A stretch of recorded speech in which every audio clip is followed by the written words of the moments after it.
চলুন জেনে নিই গত 24 ঘন্টায় কয়েকটি গুরুত্বপূর্ণ খবর। ফুটপাতে শিশুর জন্য দুধ গরম করা সেই সীতা দেবীর পাশে মুখ্যমন্ত্রী শুভেন্দু অধিকারী। জনতার দরবারে এসে তার সমস্যার কথা শুনে মাথায় ছাদের ব্যবস্থা করে দেওয়ার আশ্বাস দিলেন মুখ্যমন্ত্রী শুভেন্দু অধিকারী। তিনি বলেন, কর্পোরেশনকে বলে দেব আপনার থাকার ব্যবস্থা হয়ে যাবে, ফুটপাত মানুষের হাঁটার জন্য। এবার প্রশ্ন একটাই, সীতা দেবীর মাথার উপর ছাদ কবে তৈরি হয় সেদিকেই নজর সবার।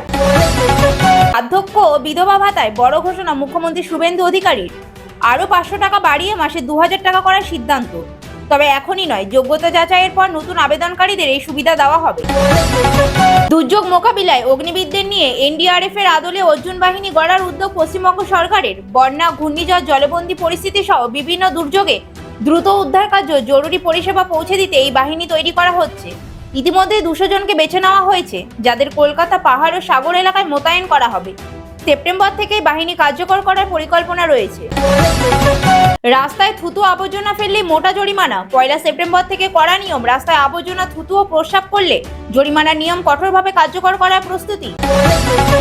বঙ্গোপসাগরে নিম্নচাপ, বাংলায় একাধিক জেলায় ভারী বৃষ্টির সতর্কতা। নিম্নচাপের প্রভাবে কলকাতা সহ একাধিক জেলায় ভারী থেকে অতি ভারী বৃষ্টির সম্ভাবনা।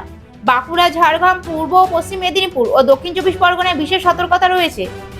25 থেকে 28 আগস্ট পর্যন্ত রাজ্যের বিভিন্ন এলাকাগুলিতে চলতে পারে বৃষ্টি। নিচু এলাকায় জল জমা ও স্থায়ীভাবে জলমগ্নতার আশঙ্কা রয়েছে। সমুদ্র উত্তাল হওয়ার সম্ভাবনায় মৎস্যজীবীদেরও সতর্ক করা হয়েছে।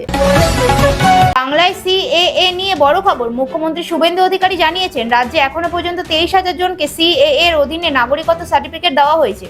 প্রায় 2,30,000 আবেদন জমা পড়েছে। বাকি আবেদনগুলিও দ্রুত নিষ্পত্তি করার আশ্বাস দেওয়া হয়েছে। প্রতিদিনের এমন তাজা খবর পেতে আমাদের পেজটি ফলো করুন, লাইক, শেয়ার, কমেন্ট করতে ভুলবেন না।